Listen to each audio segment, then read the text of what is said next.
One.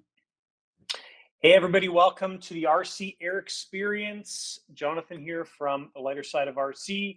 We've got Anthony from FPV Builds, and we've got Brendan McCormick from Just Plain Crazy. So welcome, Brendan, to the podcast. I did a little bit of research on you here, and I want to share this with everybody. So you have a decent following kind of across quite a few different social media platforms. So Just Plain Crazy, we've got a YouTube channel, 9.24 thousand, so 9,240-ish subs as of recording this. Looks like you've put out about 311 videos, been uploading videos on YouTube for about 5 years. Congratulations. That's a long We've haul. made it.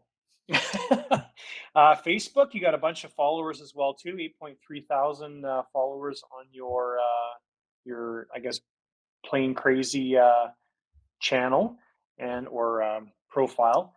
And then Instagram, you're about 7,500-ish followers as well too. So that's kind of a cool, consistent following amongst all of those different media streams. So congratulations and welcome to the podcast. Well, thank you. Well, thank you guys for having me on. It's a pleasure to be here. Yeah. I started following you probably at around 1,000. Yeah, probably around a little bit over 1,000, which was probably what, like 3 years ago, 3.5 years ago, somewhere around there. It was, I kind of got started like just before COVID hit with just an obscure project on an airliner that I was doing for Motion RC.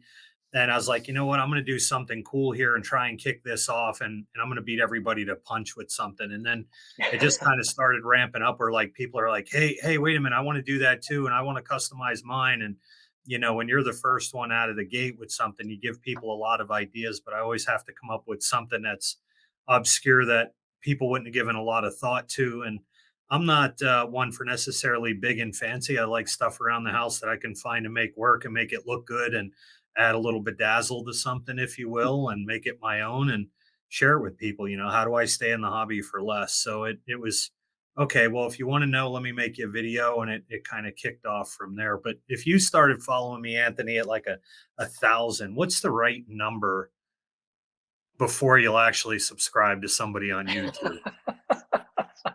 For me, it's not even the followers or subscribers or anything. It's more about the content. I think like if I get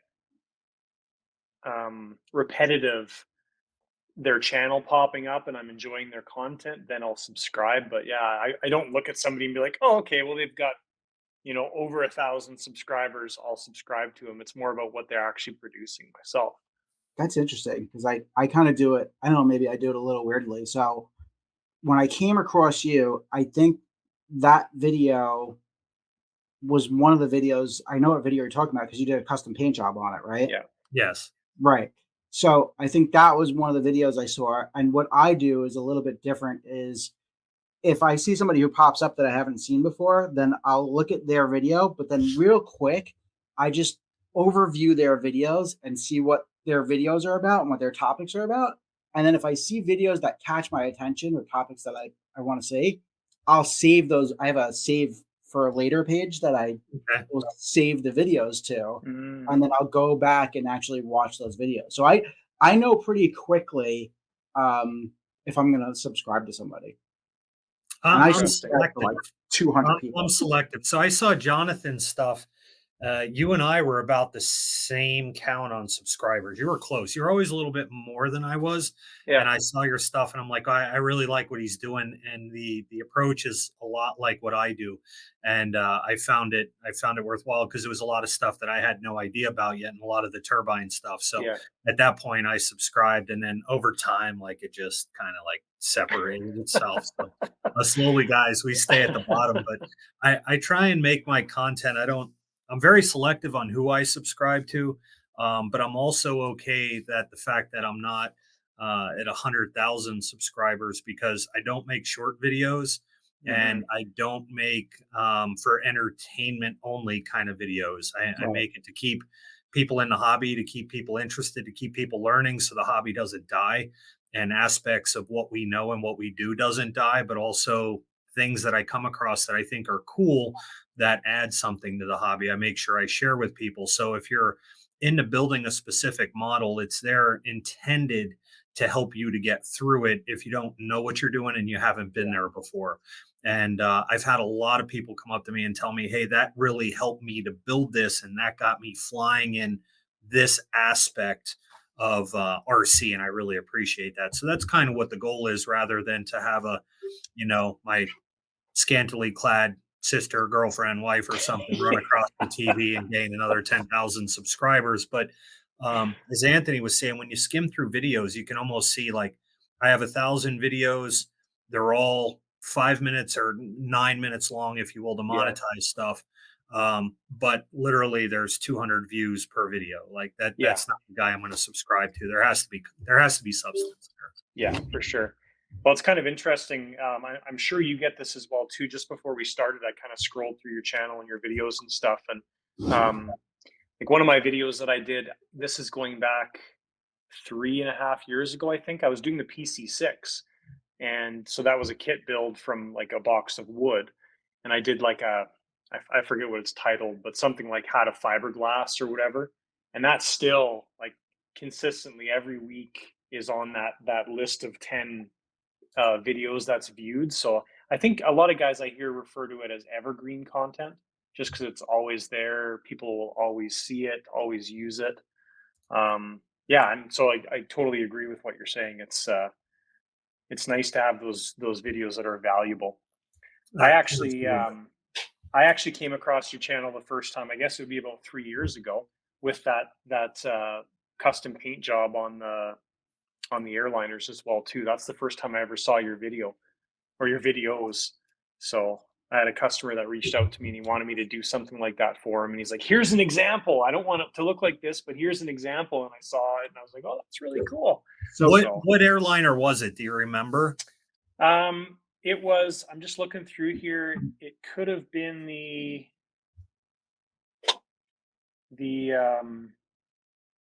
was quite a while ago, I think, on your channel. So I don't remember which one it was. I did quite a few of them. So I started off with the Toy Story one, which was really wild because a guy that actually paints for Boeing in Washington, Perry, reached out to me. He's like, hey, I paint those planes. What do you need? Paint codes, whatever. And it's like, cool. It's already done. You're a day short, man, or a day late.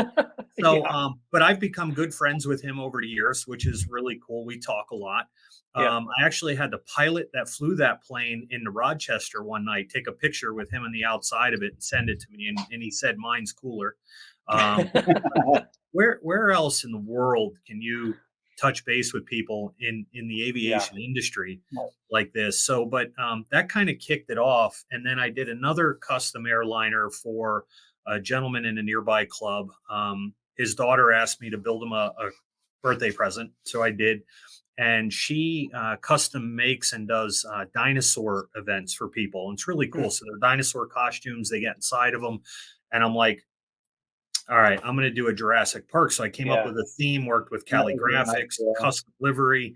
And that one kind of it knocked it out of the park. It looked great. And then I had a gentleman reach out to me, Michael Kranitz. So that may ring a bell with some people. So he started RC Universe. I don't know whatever happened to that at some point, but it changed hands. And then he started another RC Air Groups kind of page for a while. And then that got sold off to Horizon. But he asked me to do a Florida Gators themed one for him. I like that one. That one was a little simpler. And then the last one I did was for a gentleman, and that was a Marvel's mystery themed. And I have hundreds of hours into custom painting that one in a very galactic universe scheme. And that one that was out of this world when that was cool too. And I told him, I said, I literally want to buy this from you and not give it back to you. And he just refused. He wanted his airplane because he knew how it was coming along. So, that's the one that I came across was the Marvel one. Yeah. That's the one that he sent to me. So Brendan's was kind of famous with the painting stuff, and he had a video that made him kind of famous, almost like your radio video that made you kind of famous, but in a positive light. Brendan was made kind of famous. He came out with the baby powder technique, and everybody was talking about. I remember all the pages. Everybody was talking about the baby powder technique. Have you heard about it? No. All right. So with the foamies, and I don't want to steal his thunder here, but go for it. Really, go for it. It works. It's a great little trick because it does work. So with the foamies, if you want to tape out a design on the foamies, right, the ones that are painted from the factory, you try to kill the tape, right, by putting it on your clothes so it doesn't stick to the plane and peel off the tape. So I don't know how he came up with this one day, and who would think that baby powder, you would think that it would get in the paint and stuff. He figured out that if you put baby powder on the plane and then tape over it and then wipe away the baby powder, that it leaves you a nice crisp line, but it doesn't make the tape rip off the foam. Oh my gosh, that is genius. And it was everywhere. It was everywhere. I swear to you that you got a lot of views out of that, right? What did that end up at? There was, and that's one of the two big ones. Those are the Evergreen videos that'll live forever.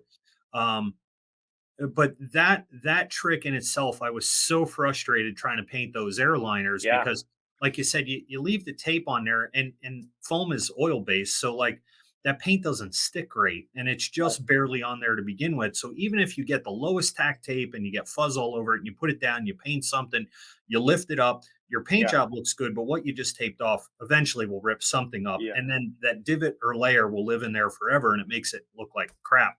So I'm like, how else can I low tack this? And I thank God my wife ain't going to be watching this, but she leaves baby powder by the steps for her shoes. So like when she goes to work, she throws some baby powder in there. And I'm like, I wonder if this stuff would low tack it enough. So I threw it on the tape, and it's very sporadic. You know, it's heavy, it's light, it's whatever. And I'm like, what if I just dust the plane with it instead? And I got foam pieces from many EDFs here that I've crashed. And I laid it over it, and it sat, and I didn't really expect it to stick. And I was like, it's still sticking. Okay. Let me paint it. And I painted it, and I peeled it up, and I'm like, that came off really nice. That was a fluke. So I did it again, and I did it again. And I'm like, I'm going to get that blue, really rip the paint off the wall painter tape stuff. And sure enough, I did it with that. And I'm like, oh, there's no way. So it's just, you know, like they discovered rubber for Goodyear. You know, they like you drop the stuff on the stove, and all of a sudden you got vulcanized rubber, and it's like it changes the world. So between that one and using steam to pull the foam dents out of your foam planes, the two of those, and like you make these videos, and it's like the one with the foam repair was so half-assed. Like it was just like crooked on the phone. It was a bad video. And it's just like, I got to share it because I ain't making a video on this, and no one's going to care. And all of a sudden, you know, it gets 50,000 views, 100,000 views, whatever. And you're like, oh, okay, well, that's interesting. So it's not so much about the quality of the video. It's more about the content. And then I'll spend a lot of time making something. I'm going to go, the world loves this. And you get like 5 views over a year. Exactly. There's no rhyme or reason to this stuff. I will say I bought a steamer after that for my plane. I do. I have. I crashed my foam plane. That's my call signs crash. So I do. I crash the foam planes a lot, and it does. It gets out the wrinkles. It straightens out the foam. Like it does a good job. So after that video, I was like, oh, that's cool. I went on Amazon, bought like a $20 little clothing steamer, and it works. It works awesome. So when you do the baby powder trick, do you like put it on the plane and like wipe it down with like a cloth or something? Or no, you just like I just literally just slop it on there and blow it off, and then tape right over the top of it. And there's so many people that go in the comments, and I have to chuckle, and they're like, this is fake. There's no way that this works. And it's just like, how much more realistic do I have to make a video on my garage floor? You see the trash can, like, you know, it's just, there's no setup and fancy lights and mirrors. It's just as hodgepodge as it gets. And it's just the guy out on the floor in the garage and the driveway, just like laying down blue tape over the top of a busted up Bayhawk wing. And it works. Try it. I can testify it works. Yeah, That's it cool. just Very changes cool. stuff like that changes the hobby for people. And, Yeah. you know, if you're brave enough to root through some of my long-winded videos, you'll find cool stuff like that that just it just works. Yeah. Well, I've seen you do a lot. You're very so like I was saying in the beginning. I mean, I watch both of you guys. You're like John in your building. You're very detailed and very detail oriented. And I think that's why a lot of people follow John as well. Is he doesn't just slap planes together, right? Everything he does is very meticulous and detailed. And you're very similar. And I swear one day I thought you were a little crazy. I'm going to admit this flat out now, but you broke out the laser level to level the control surfaces Yeah. on a plane. And I was like, I don't know. I feel like that's just a little too far. I'm like, I get it. It's cool and it's a good idea because right, like if it is off a little bit, it's not going to fly right. So I 1000% get it. But you're very, very detailed in what you do. It's an art. It's. I'm not knocking it. It's cool. You know. There's all kinds of stuff that flies, right? We got dolls that fly and pizza Yeah. boxes that fly and lawnmowers. But if you want something to fly right and feel good, um, that pits that I just got done, like that thing was lasered to death for hours and like looking at it and staring at it. I'm like, it's off a millimeter, it's off a hair, but that plane flies better than any other plane that I've put my hands on to date. It tracks well, it rolls well, it's symmetrical in all of its attitudes, and it flies locked in. Like it really Nice. flies like it's on rails, and you just attribute that to being picky. Um, Yeah. you know, there's a lot of people, and so I said, there's not good, bad, or right or wrong ways to do things. It's just whatever works for you. Yeah. And if you want a new trick in your tool belt, here's one. But if you're good just eyeballing it and going out and flying and having a good time, that's fine too. Because what I found that if you overcomplicate something for somebody and make them do it that way, it becomes too cumbersome to it and will lead to a crash anyway, regardless how the plane was set up, because everything is too complicated for that individual. So Hmm. the tips and tricks are there, and the little things that I do, if you want to add them, great. If not, you can still use 12 extensions on the inside of your plane from receiver to servo, and it probably still work just as well. Nice. So tell us about the pits. I saw that, the purple monster, I'll call it, but I'm sure it's got a name that you've given it. Um, I haven't. The bane of my existence, maybe. A lot of Um, work. it was, and it turned out to be. So I go to a fly-in every year called Wally's Squadron, and I like to and that's the thing about me. I live the hobby, right? Yeah. I don't just make videos or hang out. Like I fly every weekend. I have an RV. I travel with the wife, travel with the dogs. Had my wife flying again this past weekend. My daughter took up flying again for the first time in like 20 years, and she was landing on her own by the end of the week because we just came back from being down there again at that event. But I was down there 3 years ago, and I do a lot of ARFs, a lot of stuff for Gator RC and foamies for different companies and things I like of my own that I pick up along the way. And while I was down there, there was a gentleman by the name of John Tabaretti, and he had a bigger, it's like a 55, 56, 57, somewhere in there. Mm. It's a little over 3 meters, but he had one down there, and it was absolutely just breathtaking. And I've always loved the pits. I have a Great Plains pits. I still have it. I don't fly it as much because it's a pain to put together and Hmm. take apart, and it takes a while, and it's just deterring. And then there was another gentleman who's the VP of District 4, and his name's Rick Crawley, and he had a flybaby there. And I'm looking at both of these, and what I like the most about the hobby is having stuff that other people don't. I don't like to Yeah. show up and have the same. I have an Antonov that I love flying because you never see one anywhere. And it's an ARF, and I'm okay with that. You know, it's not a high end ARF either. It's from Maxford, USA, but I put an auto start EME 60 in it, and I love flying it. Hmm. But you don't see them anywhere. So when I'm looking at this pits, and you very rarely see those because they're a challenge to fly. And the Flybaby was the first time I saw one, and they were both exquisite. And when you talk to both guys, they're like, "Oh, it took 2 years to build it," and I'm like, "Okay, I'll tinker with one. Let me go home and look. Let me see what I could find." So I was Flybaby pits, Flybaby pits, Flybaby pits, pits. Got to be a pits. So, and then I'm like, I bought the thing, and it showed up, and huge box, and I'm like, I got to find a scheme for this, and I can't do the Red Devil. Like I'm so sick of seeing Hmm. that, it's not even Yeah. fun. And then I realized there's like 4 million schemes. And I eventually kept rooting, and then I found Jesse Panzer's scheme, and I was like, I like that. I like that a lot. So I'm like, that's what I'm going to go with. But everything that I did, and I haven't built since I was like 20, so that's like 30 years ago. And everything that I thought I was going to do quickly took 4 times longer, just because that's the way the kit goes together. If you want to be meticulous and break out the laser and overkill it, it's going to add to it. So if I thought covering a wing would take me an hour, it took me 4. If I thought painting a stab was going to be 2 hours, it was 8. So everything was just 4 times longer than expected. And then you have to do your own little tweaks to certain things, and then you run into stuff that don't fit or is incomplete in directions. But the best part, it's a German kit, so as you start it, all the directions are in German, and you really need to understand the directions to get started in the wing rails to get the stuff right. So I had to use Google Translate, and then it's Oh my broken gosh. English. So it was quite the challenge at first. And then, like 3/4 the way through, they just like, okay, directions done. See you later. You should be fine from here on out. And it was like, oh man. But I tell you what, covering it and everything else, it just turned out to be a breathtaking plane, and Yeah. fly and smoke.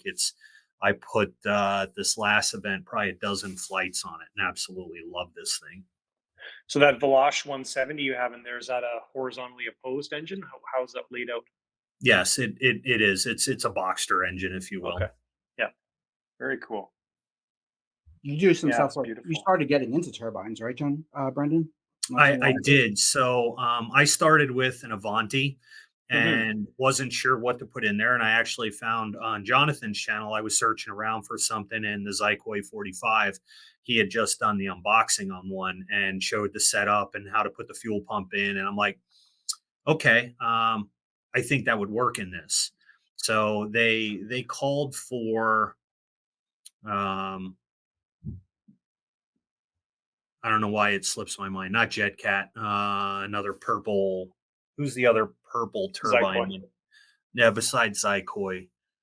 Oh, It's not Jet Cat. It's not. I'll think of it. It'll King come Tech? to me. What King is Tech? it? King Tech? King Tech. Yes, thank you. So it calls for like a King Tech 90, and the 45 is like same output, half the size. So yeah. when you go to drop the thing in there, you got like this big hole you got to fill.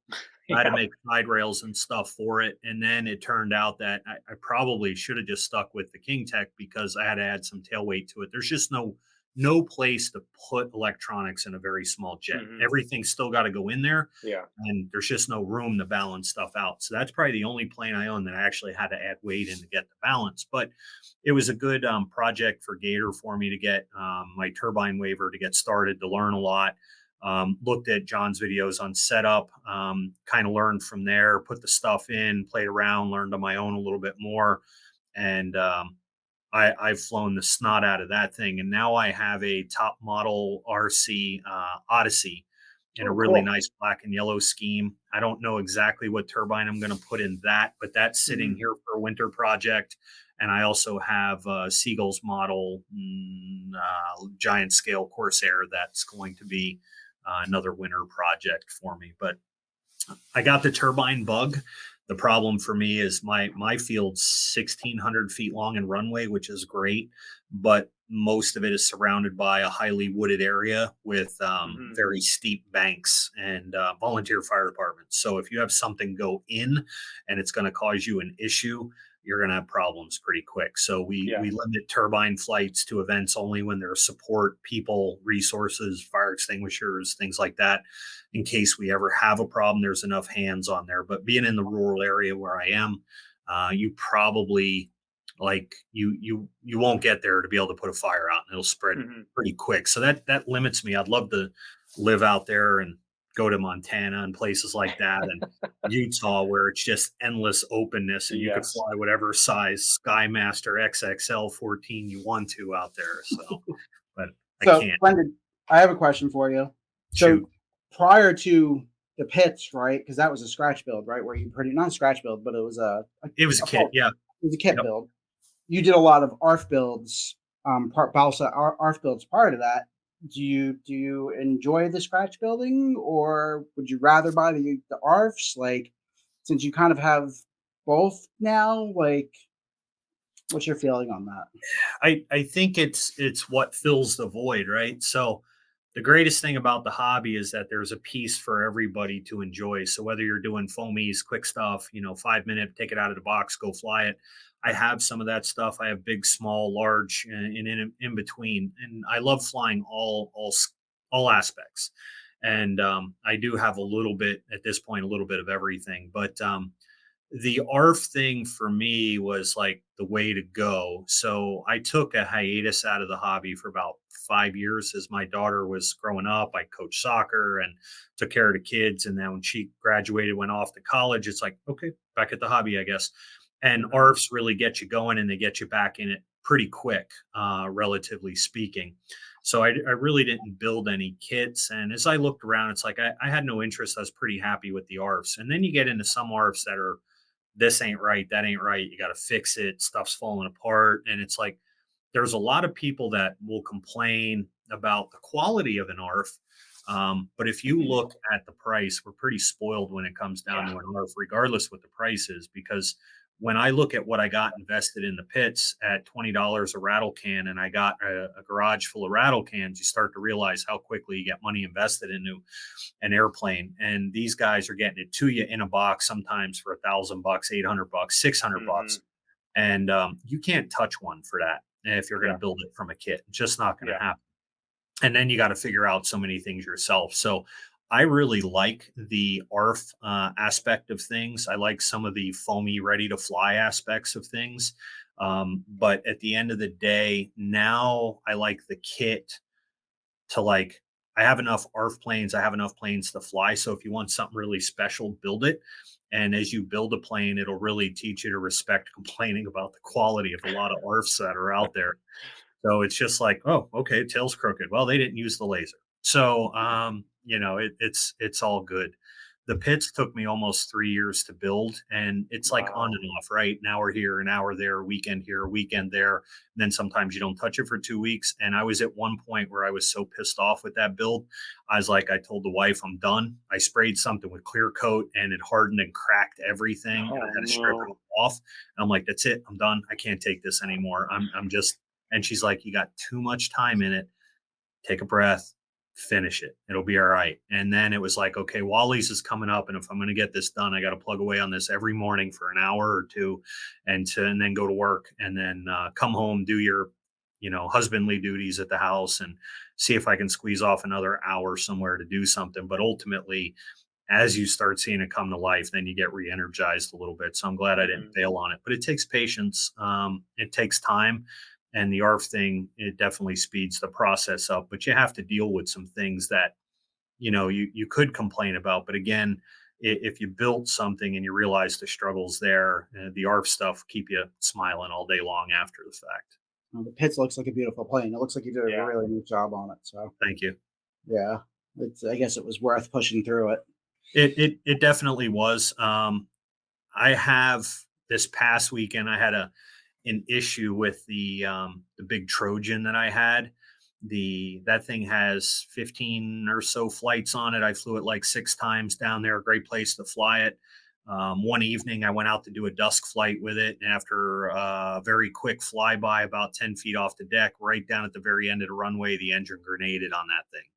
So I couldn't hear it because of all the other planes in the air. But right at the end of the runway, I turned and I'm like, why ain't this thing climbing? And then I saw the prop still. And I'm like, Oh oh no. no.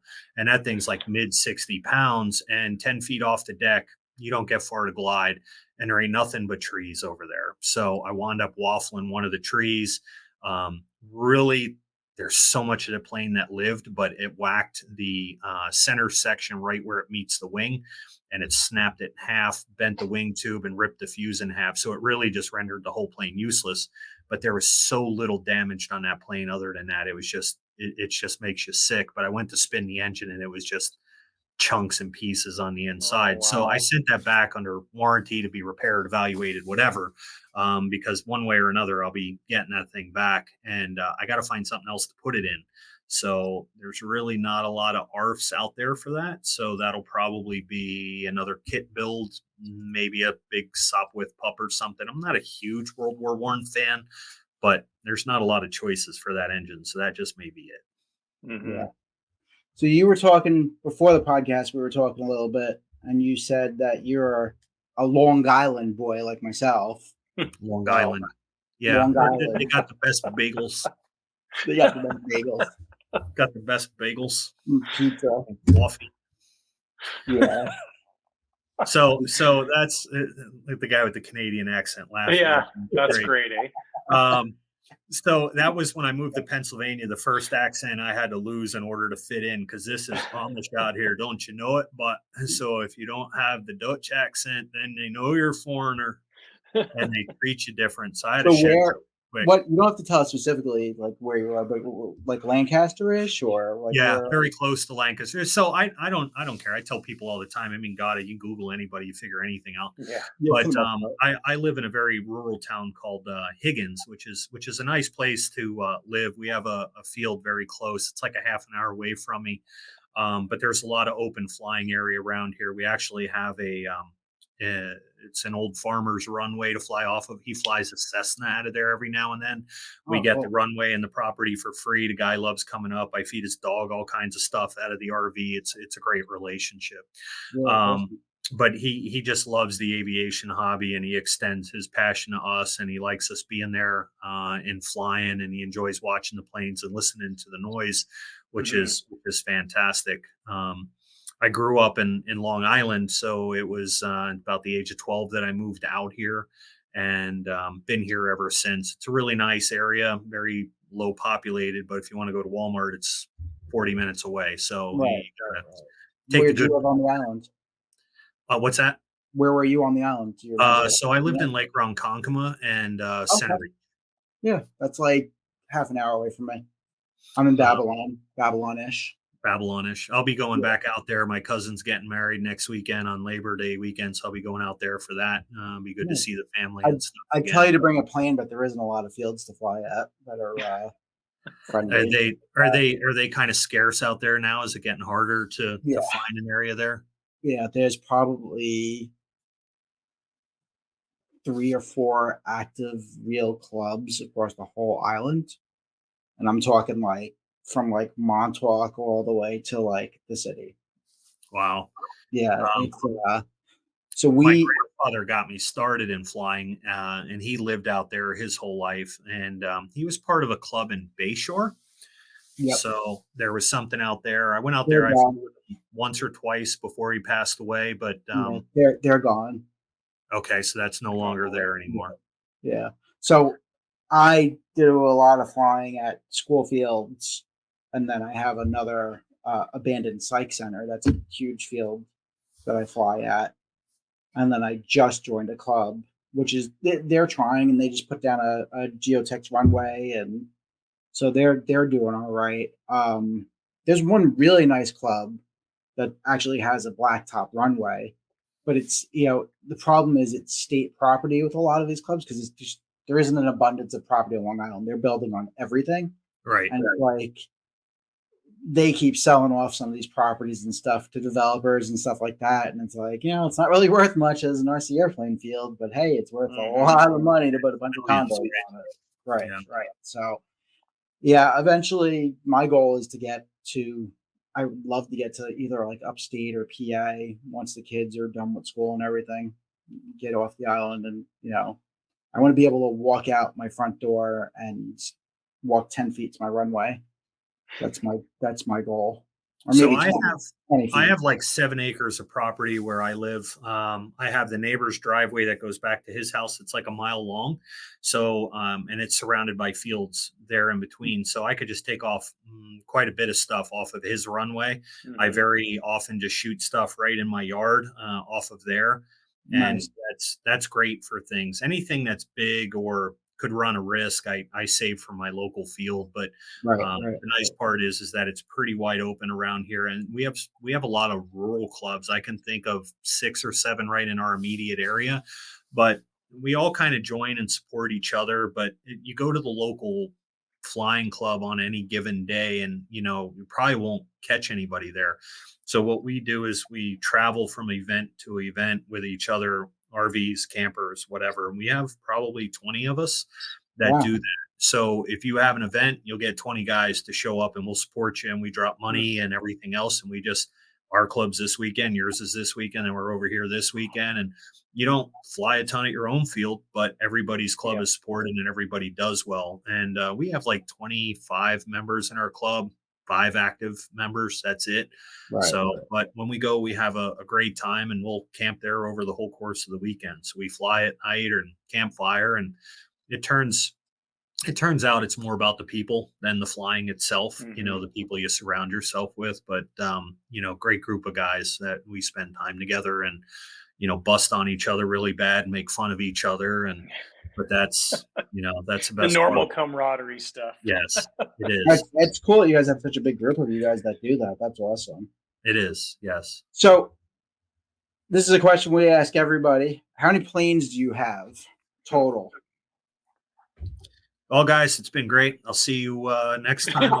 Next episode. That means his wife's going to watch Is your wife going to watch this? I hope not. So the other day she asked, like, somebody was sitting around the campfire and he goes, yeah, $2,000's a lot for that. I don't know how Brendan does it. It's like, snitches get stitches, right? So my last count was, what's that? They're not dumb. They know the boxes, dude. They see the boxes coming and going. They're not dumb. I think we don't give them enough credit, because my wife pretended to not know, and she fully freaking knew, absolutely. She'd come down and be like, sneakily be like, oh, this new? I haven't seen this one. I don't remember this color. This new? I don't No, remember. I've had that forever. Right. I ordered that a long time ago. It just yeah. Are you sure? Because I don't remember seeing this one. Yeah, they're not as dumb as we think they are. They know. They just good. I am not too proud to admit that I've padded the FedEx guy's pocket to put stuff in my basement for me. Not to leave it outside. Literally left him a note. Please walk this down the basement. Here's a tip for you. Have a great Doors Christmas open. or a Thank nice you. day. And he's done that. But my last count was over 60. Wow. And I would say 90% of them fly. The other 10% are sentimental value, and they just kind of sit. They don't go out a whole lot. Glow planes, stuff my grandfather scratch built. So it just sits there, and it's not super fancy or elaborate. It just has sentimental value as Right. to what it is. Right. But the nice part is that, even though I have a large number of planes, again, it could be, just something UMX that I have sitting around here that still counts at that total. I actually just picked up 3 more planes while I was out this weekend. And as I go out with my wife, one of the things we try and do is support local people that do hobbies, crafts, paints, pictures, whatever. Something catches our eye is very one-off. You're not going to see everybody having it. It's that's pretty special. I want that. And, we'll support those people. So there's a guy that was down at this event. He was called, and I'll throw a plug out there, Willie's Nillies. And this guy makes these really just small crafted planes, and he has everything there. And one of the coolest things is he takes these little motors and these Emax kits, and the things are like this big. And he 3D prints what looks to be a Cox 49 engine, and you mount the motor to the front of it. So it looks like a Cox 49, and I mean, it looks like one. And you got this little tiny electric motor on there, and it's a little balsa built light monocoat covering. And he wants $29 for a plane, and then he gives you covering you can pick out of the box, and then you got to buy the motor and the servos from him. So it's done. It's $80, right? And I'm like, well, I said to the wife, I said, I think you could fly one of these. And she does really well with her Carbon Z. And she's afraid to fly it by herself, even though she can take off land and fly by herself and do really well. She likes me on the buddy box in case. This thing, I think it's a great way to kind of cut that cord and to get her out there. But her and I can build a little kit together.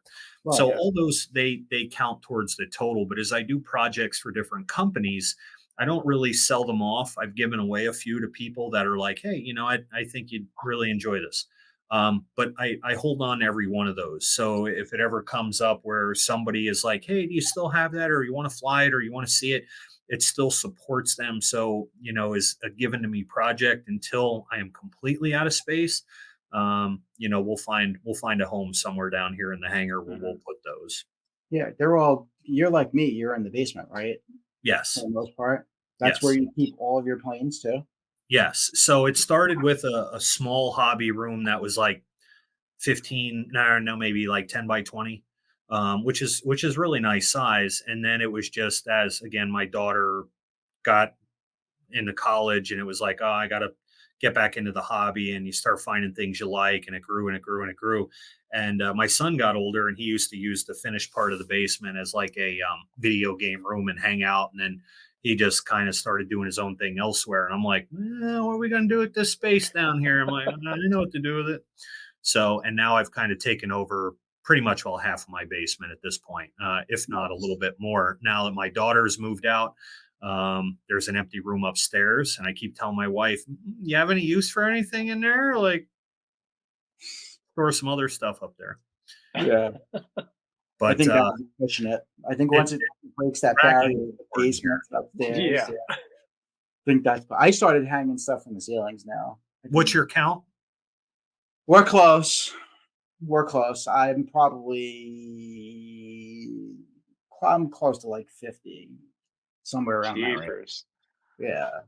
And Jonathan's over there, and he ain't gonna say nothing because he gets away with everything. Like, oh yeah, this guy wants me to build this. That's why. Oh, they gave this to me. So my problem now isn't planes though. My problem now is I have the store now, and I have boxes of stuff everywhere. So half of my basement is inventory. Are you your own best customer? It's so it's half of a business, that, right?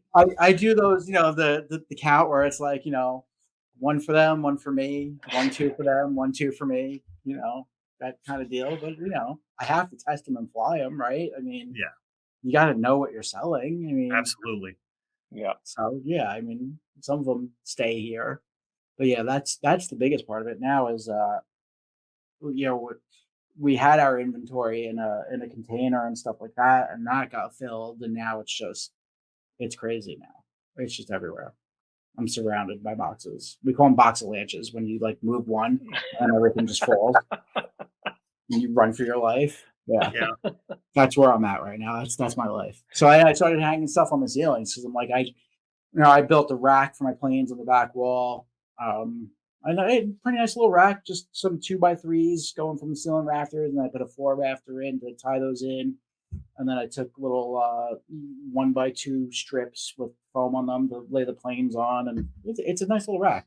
But that's pretty much filled, and then with all the boxes stuff, I don't have any, so now I'm just tying them to the ceilings as I go along. That's it. If you want a cheap trick, coat hangers work just fine. So put little eyelets up in those furring strips you got, and then hangers on the wings, and then hook them into the. That's a great idea. That's a good idea.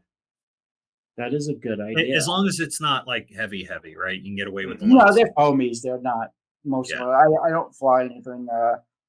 So I did a balsa R for 2, and me and balsa don't get along. I could buy toothpicks. I don't need to make them. You know what I mean? Like, 'cause that's all that happens. I like the foam stuff. I can glue it back together. I'm hoping to get into turbines, probably within the next year or 2, and then I'll have to stop crashing as much because it's really expensive at that point. Yes. Yeah, that'll be my next. Will be a composite like jet or something. I keep looking. I keep seeing I'm stuff. Excited. I'm waiting for you. Well, I keep seeing stuff, so it's crazy, right? And I definitely, with everything else I have going on right now, I can't do it right now because it just wouldn't be good. I would definitely get divorced at that point. I'm close right now. Would you build it yourself, or would you send it away to somebody to have them do it? No, I'd watch a million of John's videos and get it working. I'd figure it out. I'd be able to do Just it. just pick one up that I've done, and you're good. You got the whole Yeah, radio series there absolutely. for you. But it's funny though because I keep looking on Marketplace, and Mhm. there's some stuff out there like it's such a good deal. It's like I just can't do it right now. There was one that was pretty appealing to me not too long ago, and I think it was $2,500 all in, and it was a turbine, the whole set. It a little bit older, obviously a couple of years older, and I'd have to go through everything, but it was airframe, the whole deal, whole kit and caboodle. And it wasn't a bad plane. I think it was a boomerang. I I don't love remember the look what of it the new was. Atom. That Yeah, fuchsia and blue, that pinkish and blue. yeah, If I didn't already have the Odyssey in a box, I would have snatched that one up Yeah. quick. yeah. I I love the think way the that. Atom's going to be a real winner with them for sure. Yeah, Yeah. absolutely. Jonathan, are you mainly turbine stuff, or you do anything else? Pretty much, when I fly something else, I don't get the same enjoyment from it. So, like, if I've got a gasser, I've got a helicopter, a couple gassers, some EDF stuff. So, my plane count, I was just counting, is actually 10, but I've got 4 turbine aircraft. So, my other stuff though, when I fly it, it's just like Yeah. it does 0 for me. So, Right. yeah, And it's that's what 0 I enjoyment. found. Like I have separation anxiety. There's a lot of planes here I love, Yeah, but as I get something else that I love more, even the ones that I love, I like. It's not going to the airfield. Don't go to the airfield next yeah. time. No, I still didn't make it, but I like that plane. I won't get rid of it. But another time I ain't going to take it. It's just, and then that's how you wind up with 60. Yeah, yeah, Yeah. I don't like owning so many turbine aircraft, so I've actually never had more than 3 at a time. So even right now to have 4 is, but one of them's not built yet, my T-33. But yeah, there's a couple keepers like my BDX that I just did with my logo and stuff on it. Yes. Um, that will absolutely not be for sale ever. Right. That's a hard one to say. And then my Rebel Classic again, that's one that just stays in the stable. It's such an easy flying plane, small. Yeah, so there's a few right now that are not for sale, but Did you you get know, rid of the snowbirds? You got rid of the snowbird, right? Or is yeah, that my Snowbird I sold a few years ago to my friend, so he actually still owns it. But yeah, the Snowbird I wish I didn't sell it, but I had to because we were building our house. So right? but I've come close. There's been actually 2 up for sale over the past month that I've seen. One here in Canada on the West Coast, one in the US, and I was really close to pulling the trigger on them, but Yeah. we'll They're see. coming out with so many Because nice new jets now too. It's yeah, even there with are so turbine. many. There's so It, many great I aircraft mean, out there. EA alone Yeah, is. I mean, those jets are gorgeous. Like the stuff they're yeah, coming out with is just yeah. The And Elite it flies Aerosports well. lineup is amazing. They fly amazing. Karf's lineup's great. Boomerang. I mean, all these companies just have stellar aircraft right now. So Skymaster with the big jets yeah, now. I mean, it's like everybody's stepping up their game now. It's yeah. I think it's good. The And hobby, Great time to be in the realistically, it's a hobby. fraction of the price of what it would cost you to make it. Of right? course. Yeah. Yeah, yeah.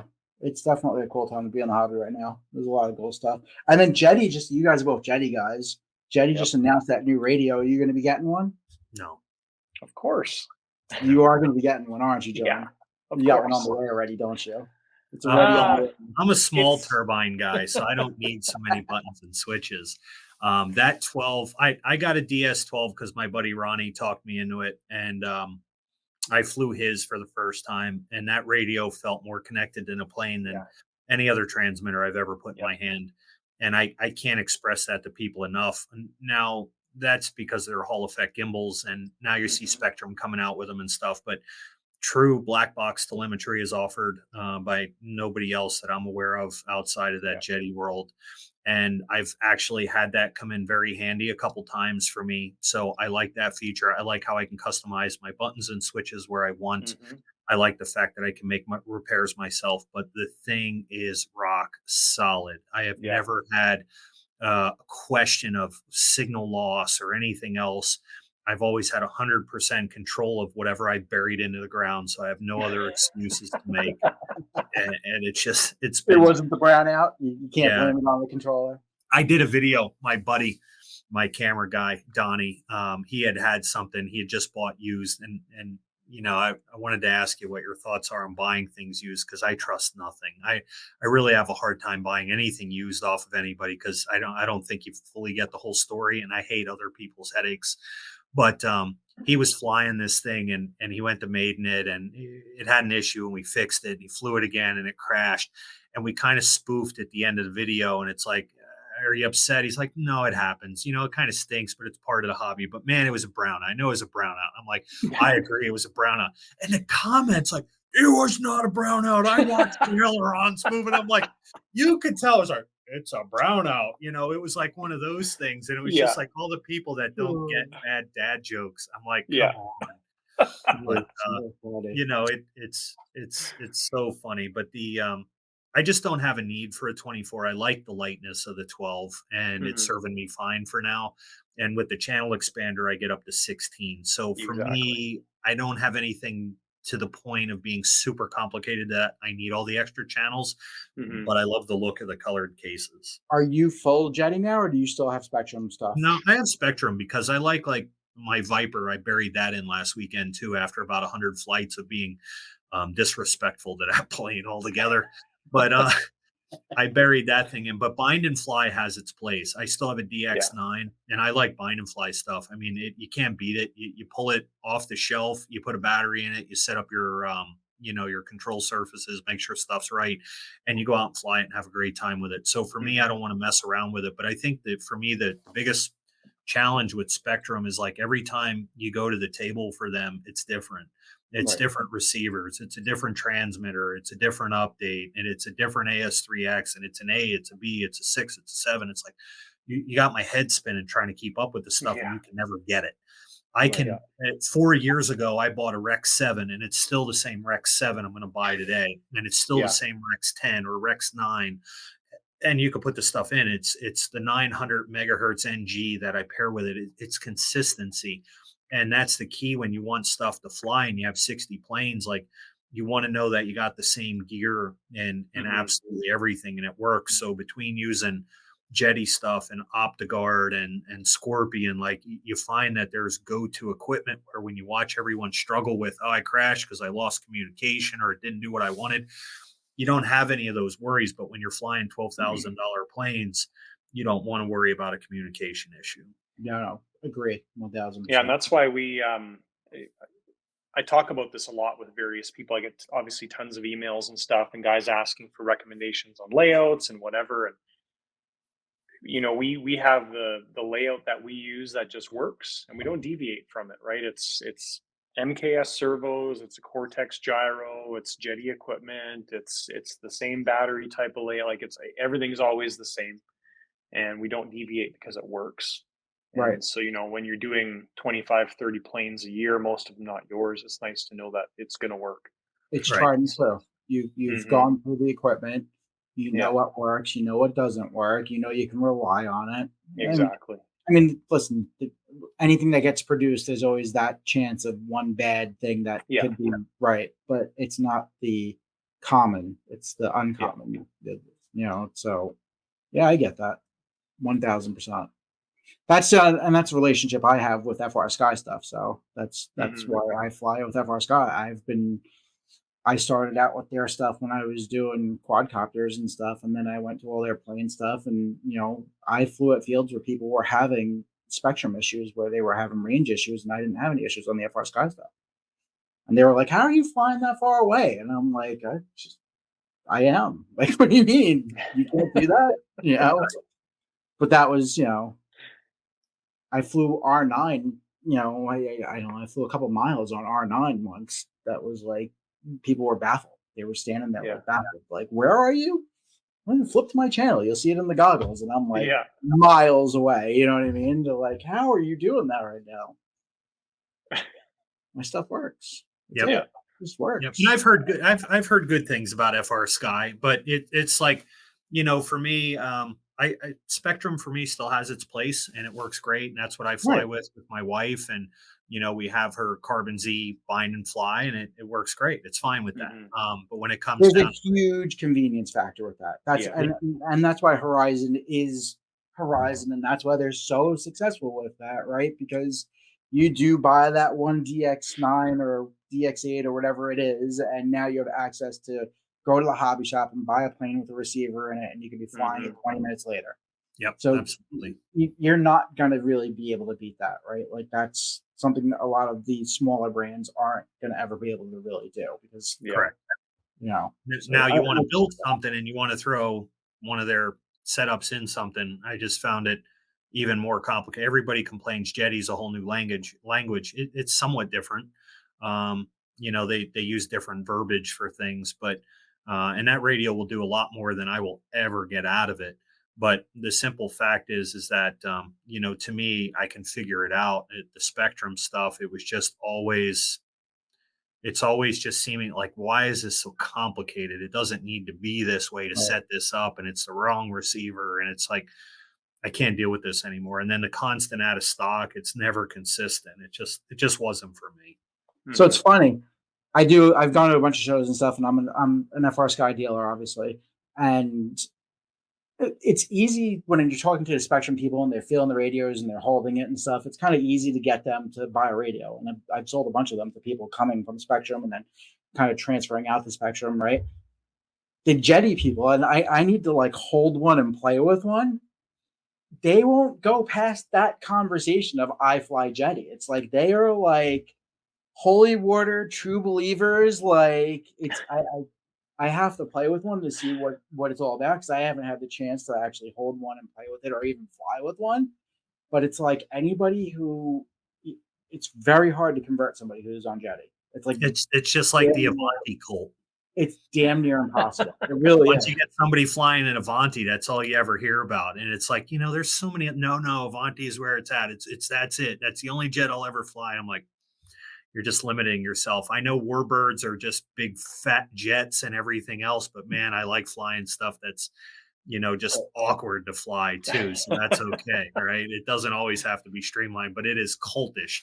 It Jetty is. kinda is the same way, but man, when it comes down to perfection, why deviate from it? I need to get my hands on one. Anthony, I'll throw this out to you. So come to Montana Jets 2025, Yeah. You'll let me and play with Jetty. I will buddy box with you. You can fly my planes, and you can get the Jetty experience in the sky, and you'll be hooked I'm gonna on have to. turbines and Jetty. I might have to take you up on that. I'm So serious, he's though. stuck in Montana with a jet, leaving New York. Yeah, and exactly. He'll be a forever jetty guy with a cowboy hat. I'll come home with a jet and be divorced all at the same time. No, it's listen, I'm not knocking I respect companies like Jetty that come out and they do their own thing and they do something with the quality that people you get what I'm saying? Like I respect what they're doing 1000% because they're going against titans in the industry, right? And they're a small company, Jetty, compared to a lot of the other Yeah. companies. Oh, absolutely. And they're not scrimping on quality. They're making really good stuff to the point where people who use their stuff will not even entertain anything else. So it speaks levels to what they're doing, I think. And think the price point's there. It's not unreasonable. Like no, when it's you not. compare When you this to compare other it to some of receiver, the right. there. When you compare it to some of the higher end, I mean, how Horizon gets what they get for an IX20 is pretty laughable to me. But I agree. it's right. It's a really expensive plastic radio. You know what I mean? Like for what you can get with Jetty is, I respect it. So I do want to get my hands on one. And John, I might take you up on that. I want to see what this whole thing is all about. Offers open, man. I'm telling you, anytime I have a conversation, there'll be two guys walking to the booth. One guy's on Spectrum. He's checking it out. And I'll be like, hey, I have one right here. You want to check it out? Nah, I'm on Jetty. And he just There's no need for anything else. So Like Exactly. you're missing in your life. Exactly. It's so wrong. I hear that. So nah, I'm on Jetty. All right. Thanks, guys. So I'm going to share something funny with you. And it was kind of ironic when you had sent me that the invite to be on the show and stuff, and I saw that you and Jonathan are part of this, and I'm like, all right, do I share this or do I not? But it's funny. Um, but I've been spoofing on Jonathan for years, and he doesn't even know it. No, I don't. No, it's in almost every video, and I'm like, Really? yeah. And it's almost everything I do. I throw that Easter egg in there, and it's just the shot. Well, But now I have to go and watch all your stuff. and you got to catch it. But I use the word decals constantly in every video. So I'm like, let's get these decals on there, and it's like, Nice. so for us, right? They're decals, but Yeah. I just there's just the decals verbiage, man. I picked up on it, and I'm down with it, so I use it in everything, and it straight came from you. That's the way it goes. Well, you got one foot over the border now to being Canadian, so that's Yes. good. I actually mentioned that in one of my videos when I was doing an unboxing on something, and I'm like, "Is it decals? Is it decals?" And a couple of people in the comments were like, "It's decals. It's decals." It's like, it's funny depending on who you ask. They have an opinion on that. Oh, Like there's so like much of that aluminum. stuff. You know, you get somebody from the UK, and it's Yeah. aluminium. Like Aluminium. they will fight over that one. And don't So, call it solder because it's solder, or solder. however they pronounce it. Yeah. Aluminium. That's funny. Turbines. Well, now you gave it Oh, up. I got fried on that one. Oh, I said, oh, and then the other one I get is Bayhawk because I had an FMS Bayhawk, and it's just like then that verbiage was very popular, you know, and it's BAE, it's British Aircraft Engineering. I'm like, no, it's Bay because it's right here. It's my favorite. It's before anyone else, man. It's called. It is not. You're insulting the industry. I'm like, it's fine. And now that I know it upsets people and triggers people, I use it all. I know. It's so much fun, isn't it? It is. You know, you poke, the bear all the time, and not everybody gets the dad jokes. Yeah, exactly. It's funny. So now you can't. I mean, you gave up your secret now. No, that's it. Now you can still mess with it. It's it, but now you'll look for it, and you'll chuckle every time it's there. So we're right at about an hour here. Brendan, thank you. I'm glad you came on. I hope you had a good time at least. I think we had a lot of good conversations. Absolutely. Depending on, I don't know, I'm thinking of some crazy stuff because we're coming up on our 1 year anniversary for the podcast. Wow. In November. Well, congrats. Thank you. It's a couple of months away. So, I might throw another invite for you to come back. I'm thinking of something crazy for our 1 year episode. I don't know how I'm going to do it or how it's going to work or anything, but yeah, it was great to finally talk to you and have you on. And you do great stuff. I appreciate what you do for the hobby as well. No, well, thank you guys. It's good to chat with both of you as well, and you guys are staples in the industry, and it's good to make all the connections that we make and be able to share our love and passion and help people to build things or entice them to go out and spend some of their retirement money and enjoy it now. But it's what we do. But it's been an absolute blast, and I appreciate the invite. And it's been good hanging out with you guys. Thanks, guys. John, I'll talk to you soon. Brendan, stay flying, or like me, stay crashing. We'll talk to you. Thanks, guys. Happy flights.